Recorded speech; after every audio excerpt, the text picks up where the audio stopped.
It's Not Another Buffalo Podcast, hosted by three of the most underqualified sports personalities this side of the canal. With John. There's no way in hell that I can leave that in, right? You don't think so? Pat. Well, to quote Rage Against the Machine, what better place than here? And, what better time than now? And Brando. We have this trust built on, whatever it is, like Bibles and gold bricks and whatever Brandon Bean's drinking over there. All right, welcome back to Not Another Buffalo Podcast. I'm John. I'm here with the boys, Pat and Brando. We're here on a Tuesday night. You can find us on all platforms at Not Buff Podcast. Big thank you to our sponsor, Small City Realty. If you're looking to buy, sell, or manage property in Western New York, you know who to call. Zach Korzelius at 585-409-1088. He's the best realtor in Western New York. Zachary at smallcityrealestate.com is the email address. I'll have all that in the show notes for you guys as well. We are all over the country tonight. Brando is joining us straight from warm Tampa Bay, Florida. Yes, for a couple more days. It's supposed to get real bad at 4 o'clock tomorrow. And then this is so funny. The group in front of me today on the golf course was from Minnesota. And the starter was some young kid. And we're talking. I'm like, dude, it's 10 degrees right now. And we got a foot of snow. And my flight was delayed because of 50-mile-an-hour winds. And he's like, it's -10 in Minnesota right now. And the starter at the golf course that I was at, he was like, guys, we're going to have a frost warning Thursday morning because it's going to be 40 degrees. It's going to be 39, 40 degrees. Right. It's like, that's insane for us. And I was like, I'll be out here with my shorts on, man. Cover your tulips. Yeah. So that's funny. Yeah, we're getting snow here actually in the next couple of days. So, everyone's freaking out and buying bread and stuff like that. But, it's par for the course around here. We're projected to, I was going to say, we're projected to get 1 to 2 inches. So, people are hitting the fan. Get the toilet paper ready. So, Pat, you missed it last week, but we did crown a Game Picks champion, right? And I'm sure you guys saw the picture in the group chat. We did get the trophy, and it is living here like the Stanley Cup for the next year at least. We finally get a trophy, and John wins it for the year. It was your idea, Brando. It was your idea. You brought it up. Awesome listener decided to sponsor it. So it is the Toronto Debate Academy trophy. Yeah. So that's cool. It's sweet. Shout out to listener Rudy once again. But we're going to post the pictures on Instagram here in a second. So you'll probably see it by the time this episode comes out. But Pat, I have some game pick statistics for you because in getting all the records together to get our names on it, because each year has the winner on it. So we have a little badge for each year with our names and our records and stuff like that. So it's gone Brando, me for those years. So I already told you, Pat, that you had come in second for 3 years running now, right? Or did I just tell that to Brando? I All right. So Pat, you've come in second for 3 years running here. So we could have gotten you a special, smaller Game Picks trophy for the second play. I was going to say, nobody wants the participation trophy, but Pat, this is what you have to look forward to, because if you think oh man, Brandon and John, they're always winning that Game Picks trophy. This is your last 3 years summarized, okay? This is A, what could have been, and B, what could be if you really just put your mind to it this next year with Game Picks. So ready? 2024, this past season, you finished in second place ahead of Brando, just 3 games back for me. So 3 games over, whatever, how many games we pick, 200 games almost or something like that. So 3 games back. Last year, 2023, you finished in second place, 4 games back, a little bit more, with 8 missed picks. So you missed 8 picks over the season because not texting them in fast enough. So if you had went 500 in those picks, you would have tied for the lead, or obviously your typical record, 5 out of 8. You could have won that year if you had done that. In 2022, you also finished in second place, 1 single game back in the standings, final game of the year. And in weeks 2 and 3 of that season, you went 0-6 twice in a row. Oh, that was a 12 stretch. Followed by a 6-0, or that. I was gonna say that is a historic stretch after that to come back all the way from going 0 wins in 2 weeks and then getting back to 1 game back. So it's there, Pat. It's right in front of you. This trophy is gonna have the Pat Caprio badge on it next year, and we might be shipping it to the closet over there where you're stationed at. But. Well, that's a valuable lesson, kids out there, partners, husbands, fathers. Look at your phone. I'm still learning. That's if I don't pick up the phone, she'll take the security camera that's at the front door and just speak into the intercom. It's like you're walking out with. Can I get access to this feed, please? She does have some. It's like there's like a little camera right as you walk in and right as you leave, and yeah, she'll just play the one like right by the door on the inside of the house. That's amazing. Like, it's like 12:45 on a Sunday. Pat's got Luca's diapers in a garbage bag. You're trying to take him out. You hit the Ring doorbell. You're like, Patriots, Jets, Eagles, Chiefs, Bills, and that's your game picks. Right, got to get it on record somewhere before the games get off. That's so funny. I love it. So that's our game picks trophy. Obviously, congratulations, John. Yes, well, it wasn't my idea. I think next year I like how it turned out. We should all put $1 on every game that we pick. I think that's fair. Yeah, to see how we do. We didn't even pick them straight up this year. We all went winning records against the spread. So over the course of a year, yeah, that's a good idea.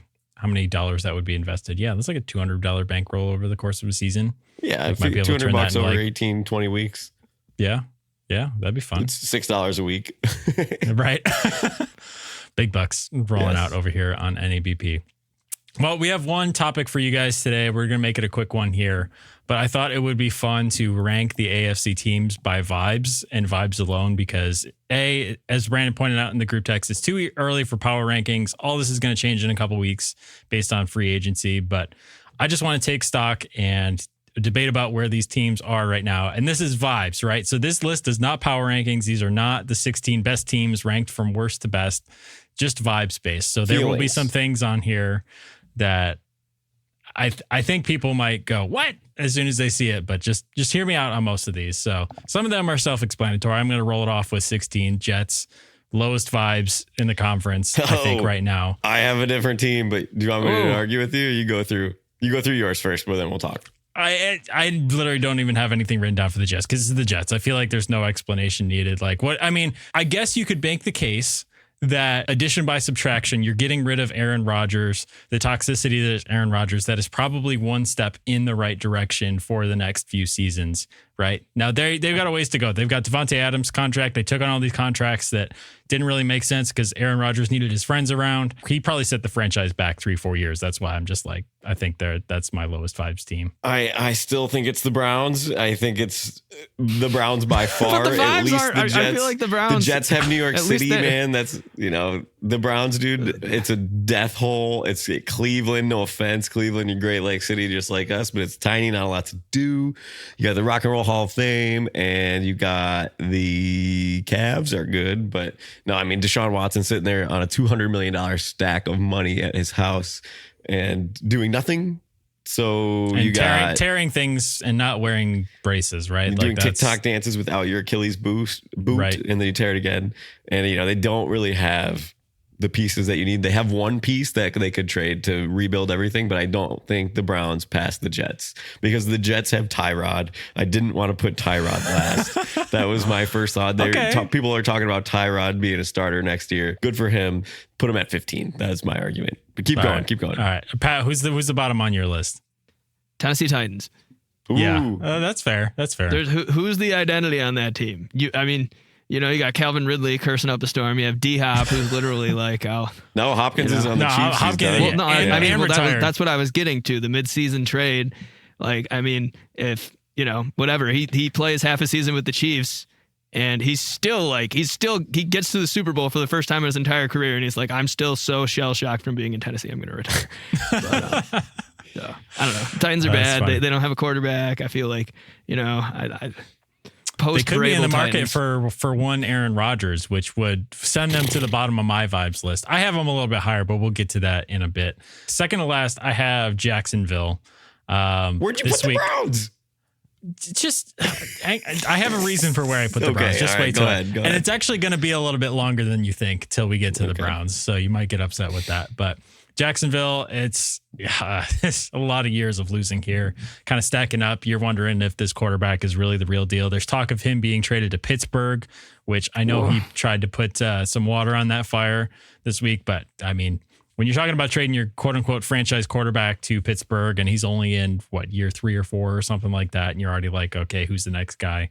I just, Jaguars, never in a great spot. I mean, Liam Cohen, he's a real cloud chaser, crowd pleaser. I don't know. I've just never looked at a guy. That's also the reason why I have them at number 15 as far as vibes. I have never, I'm sorry, Jacksonville fans. That's the worst thing that can happen in an introductory press conference is that you get a soundbite that's going to live on TikTok or whatever for the next year and a half. But you know who else had a soundbite that lasted for a while was Dan Campbell and the knee biting, which was at his introductory press conference. So I don't know if you can compare those two things. Probably not. No, I don't know. No. Who did you guys think was the second worst on your guys' list? Jets. Browns, Jets. Right. Yeah. Okay. All right. That's fair. Pat? Yeah. I mean, I would say only because the Jets don't really have anything to lose. I mean, I think Brando's right in putting the Browns last just because they're tied up financially. You know, I guess you could say the same thing for the Raiders, also tied up financially, but also just trash. And you hire I don't even know how old Pete Carroll is, like 75, 70, 12, I think. In an effort to try and get washed Russell Wilson on your squad, I just feel like it's not an ideal place. And your best player looks like he's like whatever your rec league center fielder. Like I'm sure Brock Bowers is good, but I don't know. Right. And talk of trading Mason Crosby, or not Mason Crosby, Max Crosby at this point too. So I have the Raiders. I have the Raiders at 11, Pat, but I think that's pretty much the discussion on them. So, but I have them at 11 too, John. Nice. High five. They have a new stadium. That's why I put them so high. They have the coolest new. Yeah, that's fair. That's fair. I mean, I feel like you would have fun at a Raiders game. It's not like you would have a bad time. It's pretty hard to have a bad time, I would feel like, other than if you really cared about the team. You're in Vegas. You're in Vegas. You know, you're not at the black hole in Oakland and stuff like that. And they're playing on a baseball field and, you know, everyone's skidding their knees and stuff like that. But I have Steelers at 14 next, only because they're associated. Johnny, high five again. I got the Steelers at 14. What? Yeah. Nice. Vibes? Nice. Are you talking vibes or actual talent on the team? Vibes. If you're Tomlin's not a vibes guy. He's not a vibes guy. So we nailed it then, right? Yeah, I was gonna say low vibes. Yeah. I'm just saying, like, if you're associated with the Trevor Lawrence trades and then you're getting shut down and saying like we're not actually part of those trades, like you're just one notch above the Jaguars on the vibe list in my book. So, well, and if you have two quarterbacks, you have zero. Right. So that's that. We get blown out. I say we. I'm not Pittsburgh Nation. They get blown out of every playoff game that they've played in the last 7 years, whatever that is. It's not even close. Their point differential in their last 5 playoff games, it's like minus 100. It's crazy. And then, you know, Mike Tomlin, people were calling for him to get fired. That last game of the year with the Bengals and the Steelers was just like, what are we doing here on TV, man? What are we doing? So, you know, cool towels that you wave. That's why I didn't put you lower. That's fair. That's fair. Number 13, this might be controversial. I've got the Texans down here at 13, which is the complete opposite of where I would have put them heading into this season because after year one of CJ Stroud, he's a mentor. Like really, he mentors young players super well. He's just a fountain of wisdom. It's just like you're wondering, is CJ Stroud bad now? And you're wondering that. You're like, okay, Stephon Diggs was on a 1-year deal. Is he coming back? Bobby Trees has got to be retiring at some point, right? Now, again, you have Tank Dell coming back from an injury, and you Collins. Have possibly Nico Collins is one of the best receivers in the league. But still, after what this year looked like, it was kind of like, I don't know. It just seems very disappointing compared to what it was the year before. So I guess I could have had them higher, but as far as how this season went and where they're at right now, I had to put them pretty low for vibes, especially because, you know, it's expectations based too. I put them at 8th, and they're the last team that I put on here. And, you know, when Bobby Slowick is a bright young offensive mind in the realms with Joe Brady and Ben Johnson and Kellen Moore, all these guys. And then both he gets head coaches fired now, yeah. He gets fired after the year that they had this year, and their team seems, Nico Collins is a bright spot. CJ Stroud's a bright spot, but Diggs isn't coming back. I don't think he's coming back. But like you said, I didn't know where to put him. I only put him at 8 because they won a playoff game. And I figured putting him at 8, it's right on that bubble between elite or between like playoff contender and bottom feeder. So right in the middle, I had them. They did pull it together towards the end of the season, to be fair. Like they went out in a weird way against the Chiefs, a couple of weird calls and stuff like that. They were in that game at least, but yeah, I'm going to put them down there as far as vibes. Number 12, I have the Colts. Just don't know what the plan is there. Anthony Richardson seems like he's not the answer. Brandon, you were right about Anthony Richardson. I thought that they had something good going for them there, but Jonathan Taylor isn't getting any younger. Like what's the plan, Colts? I don't know. Do something with their quarterback. I have them. You have done my last 6. You've gone through my team. So I go Browns, Jets, Steelers, Titans, Jags, Raiders, Colts. Those are my bottom 6. But the Colts, man, it's kind of the same thing. What are we doing here? You're spinning your tires in water and mud. You're not going anywhere. You're in a tough division, which is weird for me to say that the AFC South is going to be tough, but it seems to be going that direction. Anthony Richardson, I don't have nice things to say about you, period. I don't know. My friend Nick friend of the show, Nick Tamby, might have a word or two positive to say about Anthony Richardson, but dude couldn't stay healthy, takes himself out of a game. You take yourself out of a game, man. I had one of my better players in a basketball game check himself out with 30 seconds to go and we lost. And I looked at him after. I was like, that's a red flag, buddy. I needed you. What do we do here? Like, how do we make it so you can finish this game? So I was cramping. I'm like, does that mean you get a Gatorade at like 9th period before the game? I don't know. We find a way to do this. So just lay down and pretend like you're hurt. So we can you can't take yourself out of a game in the NFL. 2-minute timeout. So would you say who is your darling of the AFC South then, Brando? Who has the highest vibes in the AFC South? Is that the Titans have the highest vibes in the AFC South? It up. Oh God. So basically, lack of vibes is the best vibe. Lack of vibes is the best vibe. I was going to say, I have the Texans as the highest. Texans is the highest? Yeah. All right. They won a playoff game. We're getting close to some of these teams, too, for me here. So obviously, we already talked Raiders at 11 for me. 10, I have the Ravens at 10. It's probably a little bit lower than you guys probably would have thought the Ravens, because they were probably, you could make a case for the Ravens, the Bills, the Chiefs as the best team in the AFC this year. I know how everything turned out.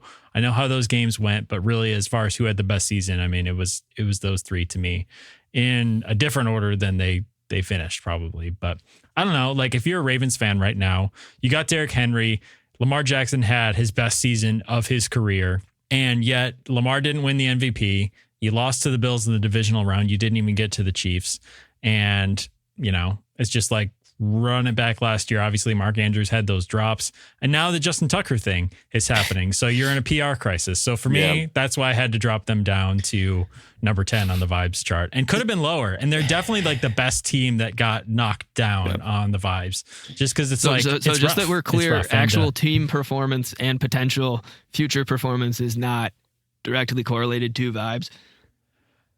It is, but it's not directly correlated, because it also the big factor is expectations. I feel like, because it's like I have okay, let's get to number 9 here. I have the Browns at number 9 above the Raisins.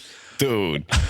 Well, they have no expectations, really. The Browns vibes are higher than they have no expectations, and they somehow managed to get Deshaun Watson cycled out of the news cycle because of what's going on with the Ravens right now. Yeah. So if you're a Browns fan, you're kind of like that. I don't know. What's that series of like the anti-heroes and stuff like that? It's all about the villains. But that scene of that GIF that always gets used where that guy's like looking around, like amazed that everyone's clapping for him because he just did something evil or something like that. I feel like that's the Browns right now. They're like, hey, look at us.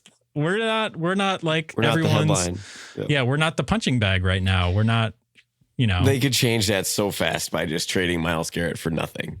And then did you see their newest tactic to keep him there is to offer him like the biggest NFL contract in history? They're going to offer to Myles Garrett. Doesn't that make you flinch a little bit if you're a Browns fan? Yeah, that's why the vibes are 16th out of 16. So, John, if I'm a Browns fan, I'm like, well, my expectations have been low for years. So like I said, I have the Colts at 10, and I actually have Baltimore at number 2 because I thought about Justin Tucker, and he was bad this year to the point that he played himself out of that team, I think. True. Without and I felt like he wasn't happened. Deserving of a lot of the clout that he got either, especially because, you mentioned this season, but then I always think about, the first time that they played us at home in the playoffs and he doinks those 2 right then as well. I just feel like, That's you're true. you're talking Ravens legends that are kicking the rock. You're talking Matt Stover. You're not, but. Well, dude, you remember that parlay? I had an 8-leg parlay, and Justin Tucker needed to beat the Colts, and he misses a 56-yard field goal short. Maybe this was 2 years ago. I had a big parlay, and I've always thought Tucker being overrated. I think when you talk about the most accurate kickers in history, you have to go straight to Adam Vinatieri and Steven Gostkowski. Like, there's not a question. It's the two Patriots guys. Justin Tucker hasn't kicked in did he kick in a Super Bowl? Did he kick in that Ravens Super Bowl? How long has Justin Tucker been along? Yes, I think he did. Okay. Well, I just don't like Tucker, him. So I think he's overrated. Call me a homer. So I totally took him out of my thought process on this, because I think whatever happens to him this year, if he gets suspended, whatever. But you have Derrick Henry, you have Zay Flowers, you have Lamar Jackson, you have 6 All-Pros, you got a loaded defense, you have a new offensive coordinator where everything clicked. I think they're very much like the Bills, where you run it back almost the same way and you see what happens. So I think you have to be excited to have such a duo. They're the highest rushing duo ever in the history on a team. First duo to go over 3,000 total yards, I think, between the two of them. So I put them at number 2. But John, at number 9 for me. Well, I was going to say, before you get to that, I was going to say, like, if the vibes are that high in Baltimore, why is everybody so salty on Twitter? Like, as far as Ravens fans, why are in our comment section? Why is everyone so aggressive? I still think the Chiefs fans are worse, man. I see these comments too. I really think Chiefs fans are worse. I was talking to Timmy about this.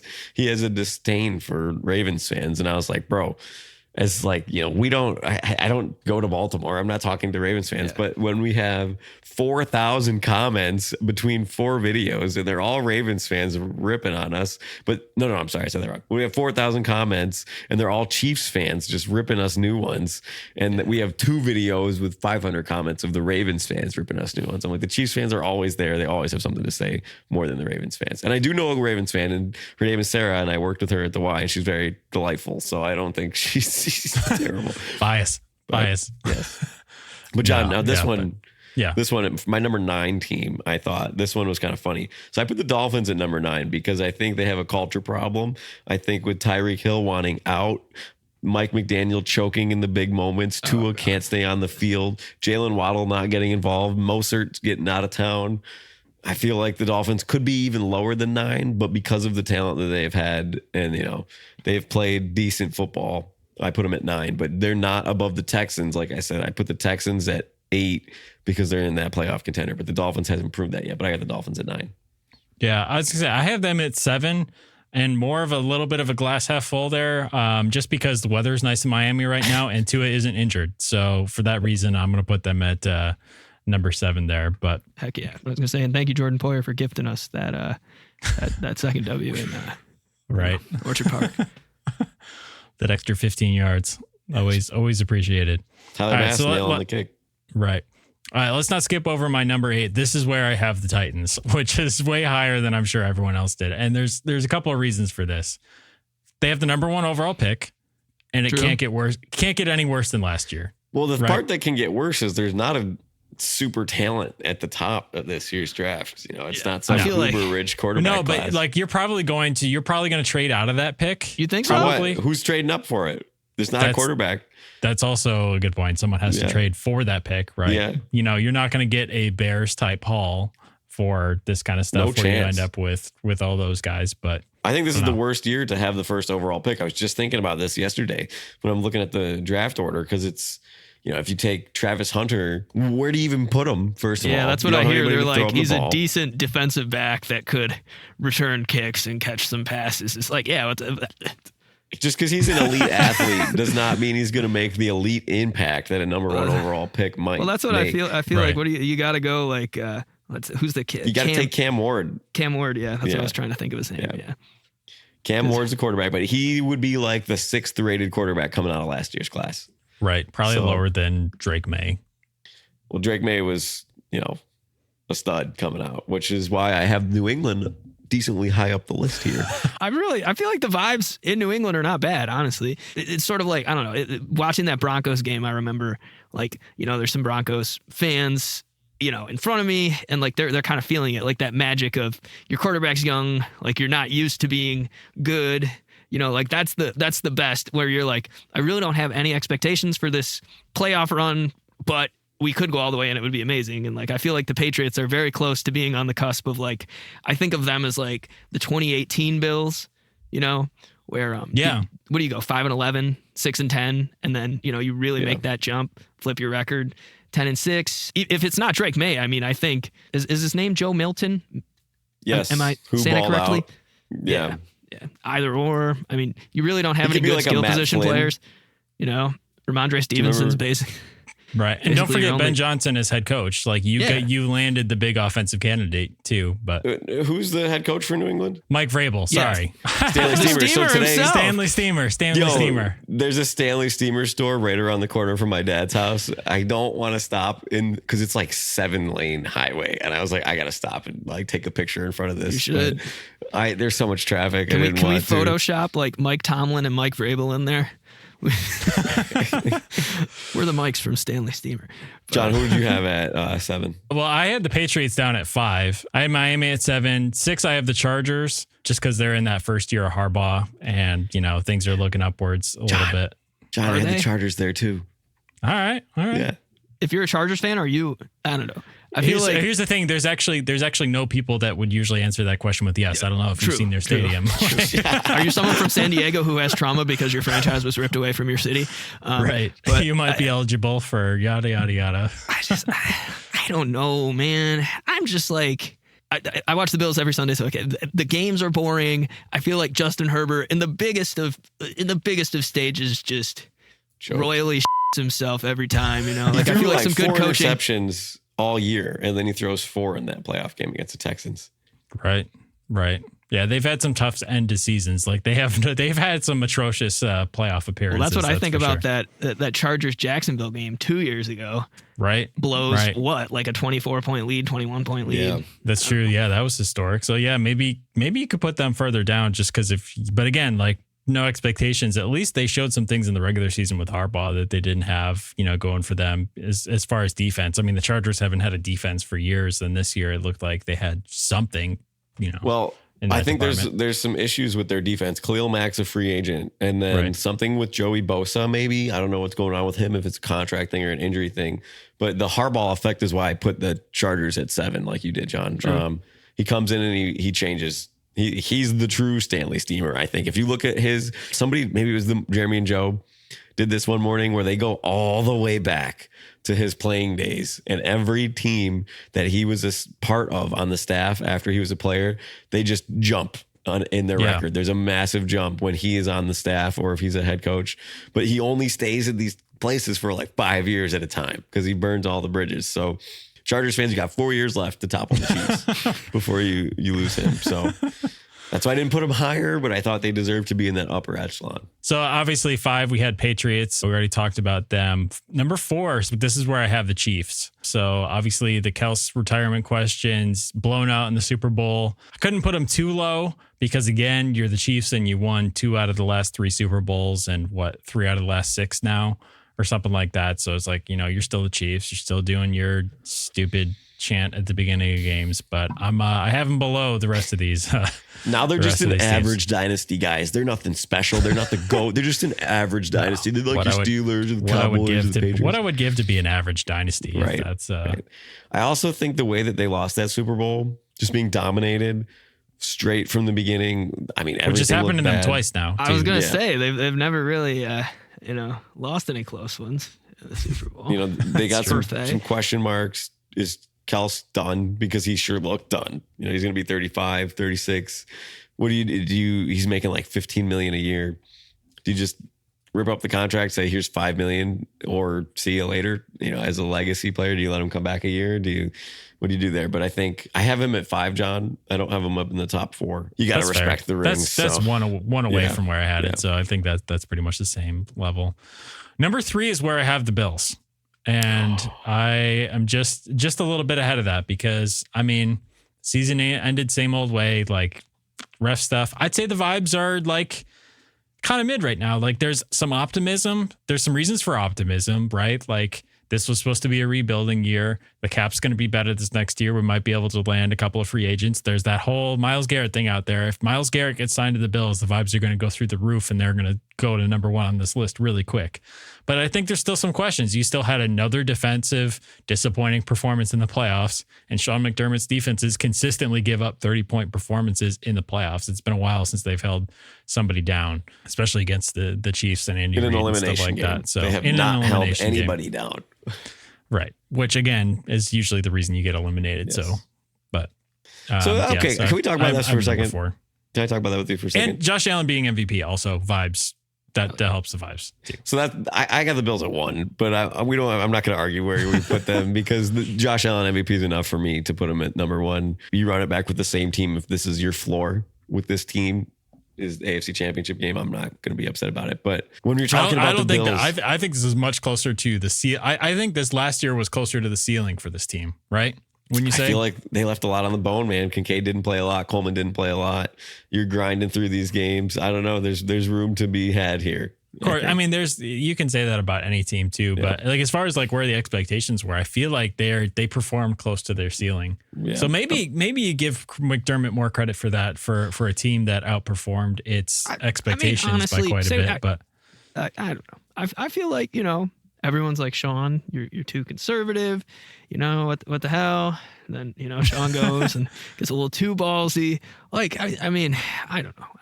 I feel like guy can't win. Either way, he's just damned if he does, damned if he doesn't. So that's true. I don't want to the whole thing is too nuanced to dumb down to something like Sean McDermott is a bad coach or Sean McDermott is a good coach. Like he's made huge mistakes, and he's also the reason why the Bills are the second most winningest team in the last 5 years, right? Well, yeah, he's got some Steamer-esque qualities to him, honestly, dude. That's true. And you can say that they were probably one of the lesser talented defenses this year as far as overall talent on the roster, but he got enough out of them, to get them in the spot that they got to. So while it wasn't enough, it was still a lot. So number 2, I have the Bengals here. Just because of how the season ended. If you're a Bengals fan, you got to be so gung-ho about next season because Lou Anarumo, I think everyone kind of respected as a defensive coordinator, but just wasn't getting it done this year, either the players that they had. So they're going to reset something, and their defense can't possibly be any worse than it was last year. You would think, right? And then they've got Joe Burrow and that crazy offense. And now the vibes are higher because T. Higgins is supposedly getting into contract negotiations, and he's not on the trading block. So is Hendrickson. Now, this is the part that I was, when you first brought this idea to me, this was the first team that I thought of because I currently also have the Bengals at 3, but I have Bengals, Ravens, Bills. It was 3-2-1. But I had the Bengals at 3 because their offense churns out yards. You have a stud quarterback who will go to your owner and tell you to F off, pay these guys. And he talked about openly how the Eagles are paying everybody on the offensive side of the ball. They're paying everybody that they need to. The salary cap does not exist for Philadelphia, and it shouldn't for Cincinnati. But Carson Palmer warned him that the owner will never spend to the cap and give you what you want. And now you got T. Higgins talking about taking a team-friendly deal and how Joe Burrow calls him a need and a must. And Trey Hendricks wants to get his deal revolved there. But you got you got a couple guys, you got to figure this all out. And if they can figure it all out, they don't need to fix their defense if they're going to score 40 a game. That's what I just said, right? For the Bills, screw the defense, man. Just go score 40 every time. So that I think you got to be happy as a Bengals fan to see this. It's not even a vibes change. It's like a deep enriched culture. It would be like when the Bills broke the drought. Like your owner is going to pony up to make this team contend for a Super Bowl. For the first time too. Ever. As I was going to say, as a Cincy fan, you're like, he never pays out big contracts. That they're not a cash rich team. We talked about teams. All NFL teams are cash-rich teams, but relatively, yes. But relative to each other, there are cash-poor teams that are less willing to make upfront transactions and bonuses and some maneuvering that you can do there. So, anyway, do you guys figure out which team I have missing for my number 1 for vibes? Broncos that we haven't. Broncos. Yeah. Denver Broncos is who I'm going with number 1 for vibes. I just think it's kind of like the 2019 Bills, Pat. I think what you would say after that Houston game where you're like, oh my God, I think we got a guy It's like we've got something here. Like the head coach is working. Obviously, with Denver, they've got a proven head coach that's won before, and the offense and stuff like that. And they've got a lot of young pieces that they drafted and have started to develop. So I think the vibes are high because like this is a franchise that really just had nothing. I mean, no playoff wins since that Super Bowl win. Had kind of just went into mediocrity and quarterback purgatory there for a second, whether it was Brock Osweiler or any of those other guys that they were trying to figure out a quarterback. And now it looks like you got a guy. And, if there's anything that can atone for skipping on Josh Allen in the draft, it's that. So you're just like, hey, happy to be here. And I think the vibes are high because, there's not sky high expectations on your shoulders either, which is something that weighs down, I think, some of these other teams where it's like, if you have a disappointing season or don't win a playoff game, it's doomsday and you're probably making coaching changes. So anyway, that's why I have them at number one. So I think Broncos are a vibe wagon at this point. I don't disagree totally. I have them at fourth, but before we start this vibe train for the Broncos, I just want to recall this player. I'm going to read you something and you tell me who this player is. Okay. This player in his first year had a passer rating of 92.5, 3,800 yards, 22 touchdowns, 13 interceptions in 17 games, selected in his Pro Bowl, led his team to the playoffs with a 10-7 record. It's not Bo Nix. I feel voted like you in the top 100 players in the NFL. All right, so they've only been doing that list for a couple of years. What's a rookie who had a really exciting season and then really fell off after that? I don't know, not RG3. More recent than that. Mac Jones. Mac Jones, yes. Mac Jones for New England. Now, again, Mac Jones as a rookie. So Mac Jones was 23 turning 24 his rookie season. That's an older rookie, right? Sam Darnold's 21 to turn 22. Bo Nix is 22, old as hell. What is he? Like 25 years old. Bo Nix is 24 years old. Now, players like this come into the league ready to go. They have a high floor and a low ceiling. And I think that's what you're getting out of Bo Nix. Bo Nix is what he is. He might get a little bit better. He might be the same. Not that that's a bad take. Like, that's not a bad player. And Sean Payton could win with that. And, you might have to show that you can bring talent in around him. But I think this hype train for Bo Nix at age 24 as a rookie to get to the playoffs and get steamrolled against a good defense and a good team. I think this is way too out of proportion because if you remember what happened to Mac Jones his rookie year in the playoffs, got steamrolled by a perfect game by the same Bills team. So I think that there's a lot of comparisons here between the 10-7 New England Patriots that Mac Jones led as a rookie to this Broncos team, good defenses, winning head coach, older rookie quarterback, some talent around him. But when the film comes out on Bo Nix next year, after 4 or 5 games, and he is not lighting it up like he should be, but it's the exact same. They almost have identical stats, man. When Bo Nix is a better runner. I think that's what I was going to say. He's got a little bit more athleticism. Yeah, to me, it's the trajectory, right? Because think about where the Broncos were last year. The Broncos not this past year, but the year before that, they're getting 70 points put on them by the Miami Dolphins. Their defense can't stop anybody. They don't have a quarterback. That Pats team is 2 years removed from a Super Bowl. Right. So they came in with higher expectations and they weren't rock bottom stinking like, what Patriots fans had. And they had the Brady era and they're coming off of that too. But this Broncos team, the year before, but the vibes were at 0. You brought in Sean Payton and you were excited and Russell Wilson, and that was an absolute disaster flop. And you thought you were going to be screwed because of that cap hit for a bunch of seasons. You know how we talk about how the Bills did this with the second highest dead cap in the league and made it to the playoffs and made it deep? Well, the Broncos were number 1 because of Russell Wilson's dead cap hit. Yeah. So you're going to be farther removed from that. You're going to have some cap space. You're like, wow, we just had the year we had. We had the number 2 scoring defense in the NFL this year. We've got a hot new quarterback and we've got some young pieces on offense that look really good.